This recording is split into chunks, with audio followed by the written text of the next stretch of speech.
The opening is a complicated and highly critical phase of any chess game. However, throughout my 3 years of chess experience and several over-the-board chess tournaments that I've competed in, one reliable opening move has stuck with me and gotten me countless wins, as well as increased my rating time and time again. The greatest opening move that you need to start playing is pawn to d4. Now, I'm not really going to be focusing on memorization or really too much theory at all in this guide, so you guys are actually going to learn a lot from this video. And this part of the video will be focused on the Queen's Gambit. I am going to be discussing other systems like the King's Indian Defense, but first we're going to go over the Queen's Gambit because that is the main recommendation I'm going to give you. So we got d4, d5, c4. This is the main starting position of the Queen's Gambit. There are 3 most common moves that black will play here. Pawn to e6, pawn to c6, and then the third of the 3 moves is pawn takes on c4. We don't need to memorize too much, we just need to understand how to play these Queen's Gambit positions and then just the nature and the ideas of them. Let's start with pawn to e6, and when he plays pawn to e6, you just develop your knights, develop your bishop out of this pawn chain, so that when he castles, you can just play pawn to e3, and you have this nice pawn chain, and you have the bishop outside the pawn chain, and then you can develop this bishop later. So black will typically play something like pawn to b6 to Fian Cadeau. Here, you want to think first before you move. You actually want to take this pawn on d5, rather, before you develop your light squared bishop on f1. This is because if you play bishop to d3 first, which is what you want to play, black will actually laugh in your face and take the pawn on c4, making you waste another move with the bishop. So you move your bishop to d3, and then you have to move it again to c4, where it's obviously not doing all that much. For that reason, take the pawn on d5 first. And when he recaptures, you just develop your bishop to d3. And I think this is like the main strength of d4 openings and the Queen's Gambit. You get a nice safe position that's easy to play, and you really don't have any risks. You get all your pieces developed easily into the game, and there's really no threats that black has to win the game very quickly here. You simply have a comfortable advantage in most of these types of Queen's Gambit positions. White has a lead in development. White has more pieces out. White also nicely controls these 2 central squares, e4 and e5. These central squares in d4 openings are essential, and typically the side who has more control over them will be in a better position. With this bishop on f4, this knight on f3, and this strong pawn on d4, it's nicely controlling the e5 square. The bishop on d3 and the knight on c3 nicely control the e4 square, which is a square that black's knight might want to hop into at one point, but it can't do that at the moment. You can later increase the strength you have over the e4 square with a move like queen to c2. Now, a typical idea for black in these Queen's Gambit positions is pawn to c5, striking at your center. Don't make this complicated. This is not a move to fear. Just play like you normally would. Just simply castle your king, and you're in a great position. Another idea that white can utilize in these Queen's Gambit positions is establishing a strong knight on the e5 square, further controlling and gripping that square, and just establishing a very strong knight. It's not easy for black to actually get rid of this knight, which imposes on the entire position. It just kind of has a lot of nice control. If black were to take your knight, you should take back with the pawn, actually, because when you take back with the pawn, the knight is actually booted out, so black does not want to take the knight.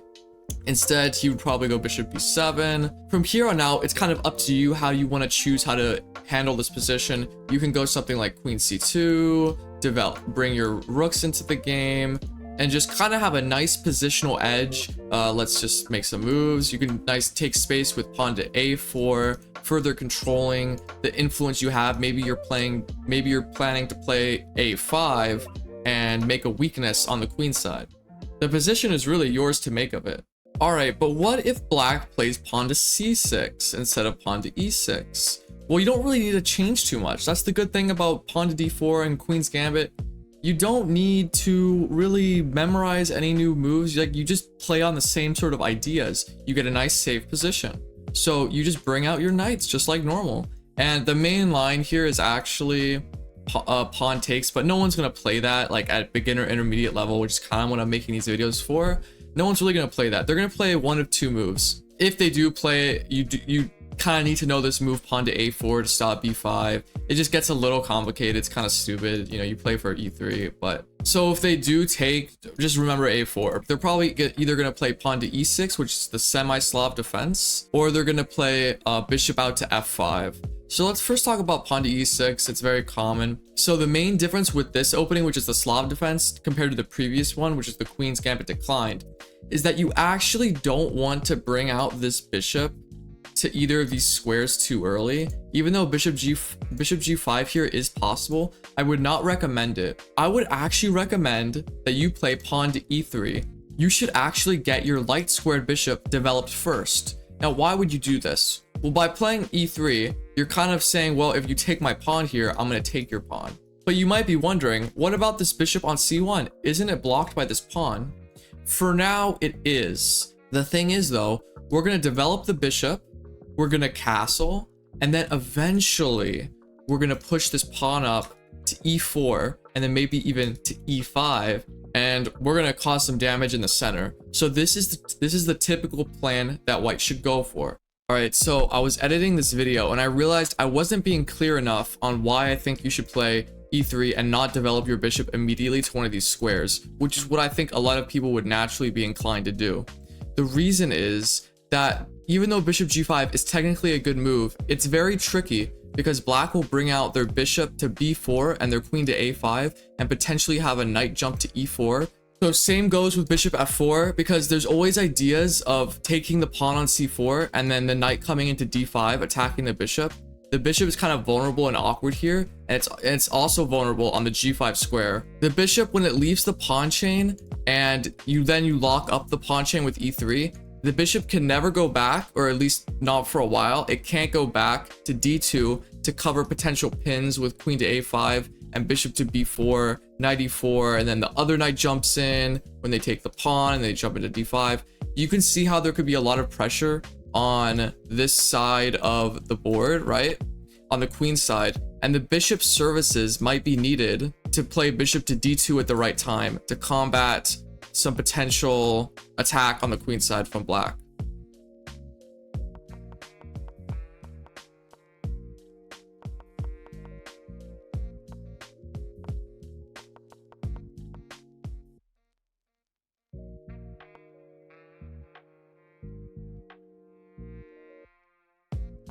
Let's say you play bishop to g5, a completely natural move.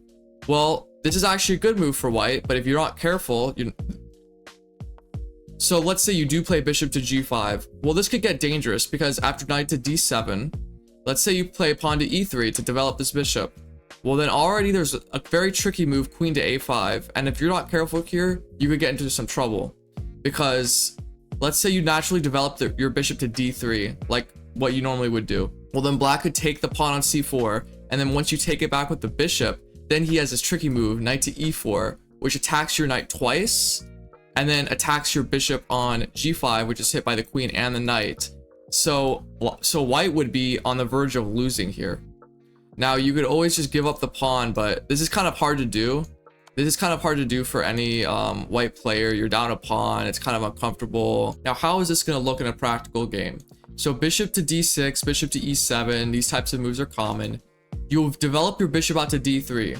Notice that we don't take this pawn in the center before we develop our bishop to d3. This is a little bit of a more advanced concept, but this is basically the idea. If they take your pawn on c4, you're actually happy to take back with a bishop and waste a tempo, because now black has weakened his control over the e4 square. And remember what I said about these Queen's Gambit, these d4 openings. Whoever controls these squares in the center, the e5 and the e4 square, typically have the better position. Okay, black can play e5. We drop the bishop back to d3. And pawn to b4, I just have to go over this, is never scary because you can play a move like knight to a4 actually and transfer your knight to c5. But or you could just drop it back to e2, rotate it around to g3, and then control the e4 square even more.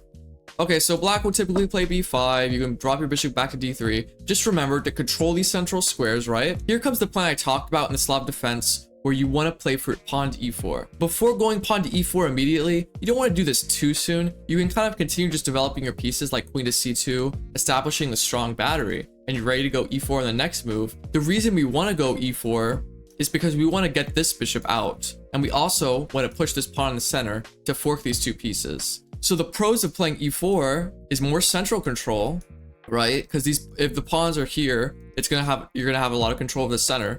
You're gonna have connected rooks, and this bishop is gonna be freed. Black will play something like bishop e7, and you're ready to go pawn to e4. Let's talk about a very common mistake that players with black will make in this position on the 4th move. You'll commonly get bishop to f5 in this position because their idea is, well, I don't want to play pawn to e6 immediately because then my bishop's going to be trapped, like in the lines we looked at earlier. There is a big drawback for black when he plays bishop to f5, and that is because he is relinquishing the control, or rather the protection, of the b7 pawn. And this is how we exploit it. There is a 2-move sequence here that you kind of have to just know that will give you great winning chances, and you'll probably win the game almost right off the bat. The move is pawn takes on d5. Very simple move. Black can recapture with the pawn or the knight. This really doesn't change what your response is, but most common will be to take back with the pawn. Here you will go queen to b3. This is the move you kind of have to memorize, but it is a powerful move because you're putting pressure on the d5 pawn, and you're also threatening the b7 pawn. So black is in a little bit of trouble. You know that black is in trouble when the best move according to the engine is bishop back to c8 to defend the pawn. But no black player is gonna move their bishop all the way back to the starting square and basically admit defeat. So a common move that they're gonna play, which is gonna give you a winning position, is pawn to b6. This move really weakens the light squares around the queen side. The king on e8 is actually in a lot of trouble. So in response to pawn to b6, the best move is actually very counterintuitive. There's actually 2 moves you can play. You should either play knight to e5, or even better, more forcing, pawn to e4. The best move, well, is kind of to take, but then you go knight to e5, and basically you're seeing why that pawn to b6 was a bad move, because now you have a lot of control over these squares, and the knight is also combining with the queen to attack the f7 pawn. So to block the attack, black would go something like e6. You can see why e4 was strong because it attacked the bishop with tempo, and now you bring out the bishop. You basically just destroy black here, because if they block with the knight, then you just can do anything you really want here. And now you can see that black's position is pretty helpless. It's pretty terrible. All right, now let's discuss the Queen's Gambit accepted. So when they play d5 and you play c4, they might actually take your pawn. In this scenario, when black takes the pawn on c4, what he's doing is he's loosening his control over the center. So your first instinct should actually be to take the full center with pawn to e4. Now you have very nice central control here, and black's pawn on c4 is extremely weak, and you're about to pick it up with your bishop. So you've pushed the center pawn, taken space, and now you're ready to take this pawn and have a great position. Black, of course, has options here. He can bring his knight out to attack the pawn, but when he brings that knight out, bring this knight out to defend the pawn. And when he brings the second knight out, bring this knight out so you can defend that pawn. Just bring out your knights like in the normal Queen's Gambit.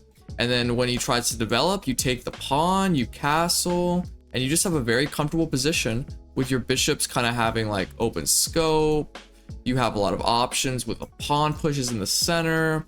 Your knights are nice and centralized. Soon you're going to bring your queen up and connect your rooks, bring them to the center, and have just a great position. I don't need to talk too much about the Queen's Gambit accepted because you're going to have a pretty easy time. All right, good morning, bro. It's a new day. I got a new shirt on. So a lot of people are scared of the King's Indian Defense because it kind of has this reputation of like this menacing, attacking opening where you're just going to get blown off the board and you're going to get destroyed. And like this is because black typically attacks you on the king side in the King's Indian Defense. But I'm going to teach you a system that will crush black's dreams of attacking you, and you will be attacking them. So let's start off. This is the main, this is how we get into the King's Indian Defense. It starts with obviously d4, knight f6, pawn to c4, and then pawn to g6. So knight c3, bishop g7. This is really the starting point of the King's Indian Defense when black plays bishop g7. So we get pawn to e4, which is the main move. I really recommend this. Just take like the space in the center. We're taking all this space in the center because black has not contested any of the center with his own pawns. So the center is ours for the taking. After e4, he will play d6. This is the main move. And here comes in the system that we are going to employ. We are not going to develop our knight to f3. We are not going to put a bishop out. We are going to put a pawn on f3. Pawn to f3 is known as the same-ish variation. What is good about f3 in this position? It nicely defends the e4 pawn, which reinforces your control over the center, and it also in the future prepares the move g4, h4, h5, g5, and it's basically signaling to your opponent that you're going to pawn storm them on the king side. How will this look in a practical game? Well, after black castles, you will bring your bishop up to e3 to prepare queen to d2 and queenside castles. We're going to be castling queenside in this opening so that we can easily push these pawns on the king side without weakening our king. Now, black in the King's Indian defense typically plays for one of two pawn breaks. They either try to play pawn to e5 or they're going to play pawn to c5. Pawn to c5 here is actually the better option, but no matter which pawn move they play, let's say they play pawn to e5, your initial reaction should be to close the center with pawn to d5. Now, why should you do this? When the center is closed up, when there's a lot of pawns in the center, it'll typically be easier for you to attack on the king side, because since it's nice and closed in the center, you don't have to worry about the center. You know, black's not going to be attacking you. You're going to have all the opportunities to attack them because there's no chaos that black can really cause in the center at the moment. So the game might continue with knight to d7, just continuing development. You play queen to d2, they play out knight to c5, whatever, you queenside castle. And then when they play something like bishop d7, maybe they play queen to e7, your kind of response is the same. You will start the kingside pawn storm, h4. They try to do the same to you, you play g4. They try to take more space, you're already playing h5 and you're already in a much better position, you're basically winning the game. If they try to continue attacking you, you just simply close up the position. And you're actually not in any danger. They can try to do anything, whatever makes space for their king. You're going to open up the H file. You're going to try to trade the bishops on G7, typical King's Indian idea. And black is just like really helpless here. They're basically just losing. I can't even think of a move here for black. You basically just are going to trade. You're going to move your queen in and you're just going to get some sort of mate eventually. Now, obviously black can play a whole lot better than the moves that I demonstrated on the board. Let's say when you play h4, instead of playing a5, a4, let's say they play pawn to h5 to block the progress of your h-pawn. Well, and if this happens, if you get the situation on the board, you notice you can't really play g4 because there's, you know, a lot of control over that square. You kind of have to play it a little bit more slow, but the idea that you're going to attack on the king side is still the same. You can play moves like, for example, knight to h3. You can play, I would play bishop e2, trying to prepare g4. They might play something like pawn to c6 to attack your center. You can just bring like your knight out to h3. You're not really scared of this trade because it opens up the g file. You kind of play it slow. They might take in the center and you could take back with a pawn. You could take back with a knight. You know, you might get some trades in the center, and then you might actually attack this weak d6 pawn. So you might get some trades in the center. You could take a pawn with, you could take back with the queen. You could be attacking some weak pawns that black might have. But eventually you might also want to get your knight into g5, attack f7. You might eventually be able to play g4 and then take the pawn, open up the g file, bring the rooks over. You'll shuffle over your king to b1 eventually so that it's like not in the way of the c file. And you really have a lot of options. Black doesn't really have a quick way to attack. It might look a little bit scary if they play something like queen to a5, but in this position it wouldn't be possible. You'd have like some tactics. So black really has a few more moves they have to make before they can cause any problems for you. So yeah, just remember in this position you want to play pawn to f3, bishop e3, castles, develop your pieces, attack black on the king side. I really hope you learned a thing or two from this video. I was initially going to make this video a little longer and show some of my own games, and I was also going to show some more opening stuff, but the video would actually be way too long, and I want to keep these videos to around 15 minutes, so I might post a follow-up like part 2 to this video. If you're interested in getting free chess coaching from me, I think I'm going to start offering coaching soon, but I need to know if you're actually interested. So I need to know like if people out there are actually interested in getting coached. If you are, let me know, and then I will start a coaching program. The coaching would be completely for free because I want people to genuinely have access to good chess improvement resources so that they can get better at the game. Subscribe for more chess guides like this.